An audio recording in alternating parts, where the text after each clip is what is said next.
अब बच्चाहरूको half term सुरु भयो, तपाईँहरूलाई थाहा छँदैछ। कहाँ लिएर जाने भन्दाखेरि यसो एड आएको थियो बबल प्लान्ट लान पर्यो भनेर। अनि म चाहिँ आज पुरा रेडी भएर अलिअलि मेकअप सेकअप पोतेर गाडी लिएर छोरालाई हालेर निक्लिएँ बबल प्लानेर। अब पार्किङ चाहिँ वहाँ कति टाढा गर्नु पऱ्यो कि 10 मिनट त हिँडेर जानु पऱ्यो। त्यही बिचमा फेरि पानी परिदियो।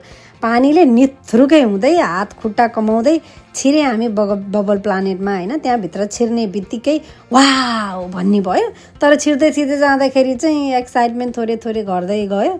अब पैसा अनुसारको चाहिँ ओठ छ कि छैन भन्दाखेरि चाहिँ आई डोन्ट नो। अब कतिलाई मन पर्न सक्छ, कतिलाई मन पर्न सक्दैन। तर मलाई चाहिँ खासै त्यस्तो इन्ट्रेस्टिङ चाहिँ लागेन अपार्ट फ्रम त्यो बबल के बबलमा खेल्ने, यही बबल यहाँ बबलमा मजाले खेल्ने बाहेक अरू चाहिँ त्यति एक्सट्र्याक्सन लागेन। अनि म पनि एकछिन चाहिँ बच्चै बनिदिएँ। मलाई पनि कति रमाइलो लाग्यो त्यो बबलमा यसो उफ्रिन खेल्नलाई। अनि छोरासँग एकछिन त्यहीँ खेलेँ। अनि खेलिसके पछाडि चाहिँ अनि हामी चाहिँ त्यो निक्लिँदै थियौँ। अनि त्यहाँनिर फोटो खिच्ने ठाउँहरू छुट्टै थियो क्या फोटोहरू क्लिक गर्नको लागि। अनि छोरा यहाँ फोटो खिचौँ न भनेको मेरो छोराले काम मान्नु फेरि फोटो खिच्नलाई। खिच्दिन मम्मी भन्न थाल्यो।